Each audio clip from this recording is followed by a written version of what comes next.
so we do it week by week, but I made it all due mid-December, right before the course ends, just in case people have too much on their personal lives, like if it's like work, if it's family, etc. Just yeah, like so I'll give you more time. So I'm just gonna no problem. So I'm just gonna give me 1 second. I'm just gonna pause it for a second.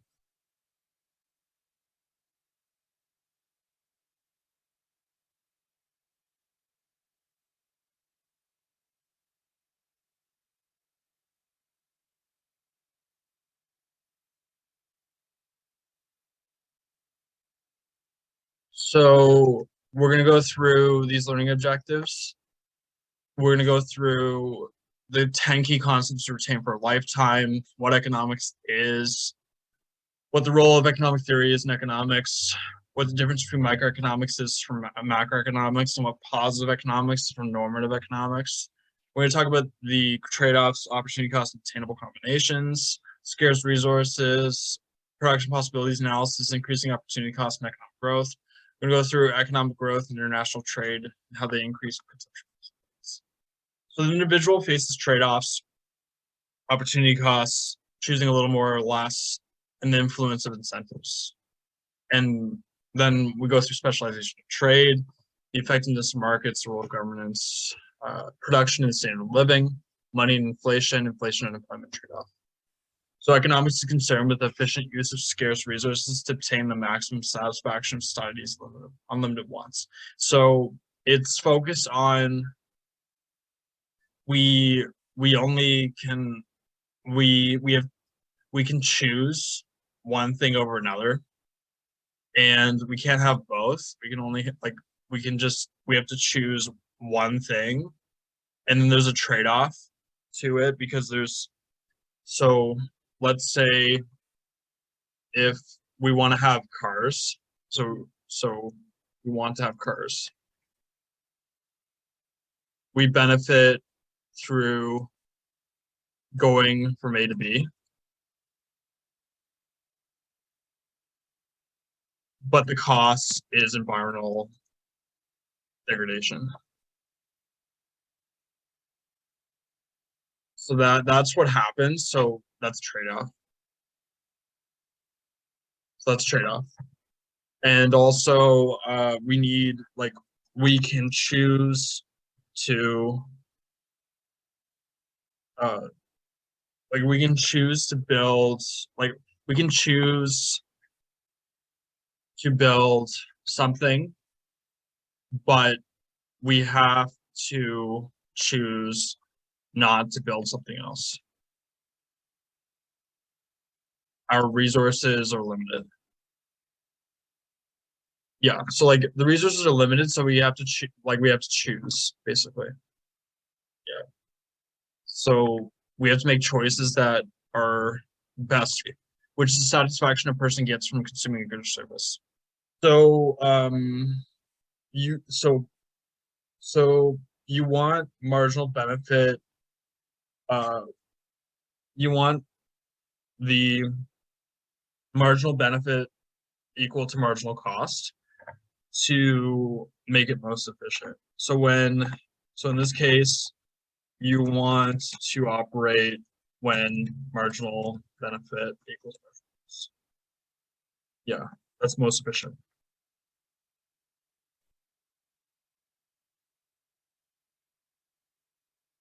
Scientific method is observe, then formulate a hypothesis, and test the hypothesis, and accept, reject, or modify the hypothesis, and then continue to test the hypothesis if necessary. So, so then we'll go through simplifications. A lot of theories in economics are simplified. There are a lot of it's mostly a simplification of the real world thing, and they leave out a lot of details because a lot of things that would change in the real world. And also ceteris paribus is when one thing affects another, but you got to keep everything else the same. So it doesn't really work in real life. Like you could say that an increase in demand will increase GDP. That's true if everything else outside of that is held the same. But the problem is in real life, it's not like that. There's other things in play. Problem with, excuse me, the problem with economic theories is that they don't hold up in real life because there's so many other things happening, and you need to factor in other variables. And the problem is economists don't usually do that. So microeconomics is focused on individual units. So it's like somebody buying a coffee at Starbucks would be microeconomics. Macroeconomics would be, let's say, the government and how they purchase things or tax people. That's macroeconomics. So macroeconomics is like all the country. Microeconomics is if you buy like a coffee from Starbucks, go to a store, etc. Then positive economics are focused on statistical relationships. So like let's say inflation is caused by higher money supply.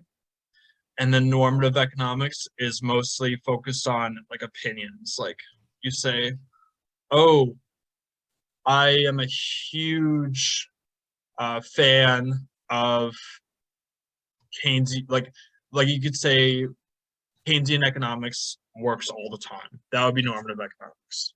It works sometimes, it doesn't work sometimes, like it goes back and forth. It just depends on the situation. So that would be normative. So individuals need to make choices because economic wants are unlimited, but the means are limited. So you need to make choices because we only have a limited amount of resources, and we have to choose where they go. They have to go somewhere, but they can't go to another place if it goes somewhere else. Like let's say you put all your resources into making cars, then you can't make houses, right? Like you need to choose.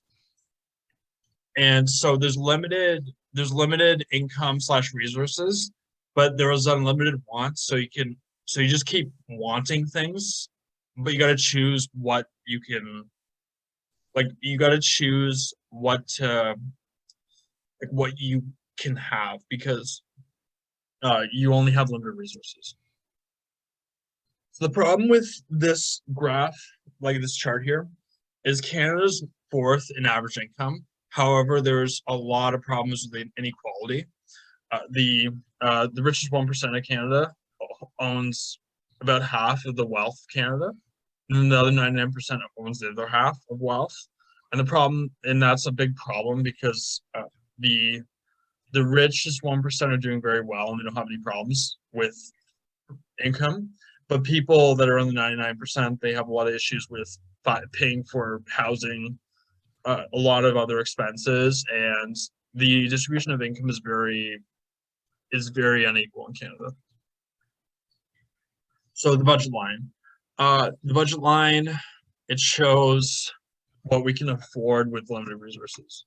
So in this case, we can afford 6 DVDs and $0, 5 DVDs and $2, 4 DVDs and $4, 3 DVDs or $6 and $6, 2 DVDs and $8, 1 DVD and $10, and 0 DVDs and $12. So we can do that.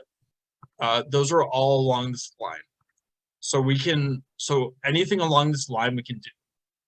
Anything below the line we can do. Because we have enough resources to pay for all of that. But anything outside of the line to the right of it, we can't pay for it because we don't have the resources. So yeah, so anything below the line we can pay for, and on the line we can pay for, but anything above the line.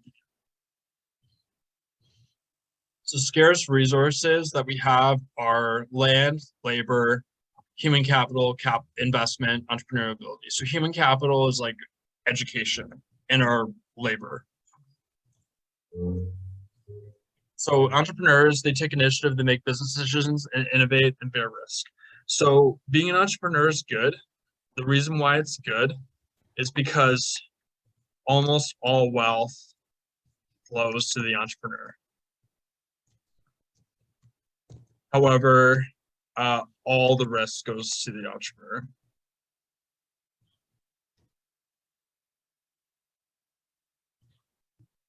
But it's worth it because, like, I'm going to show you a video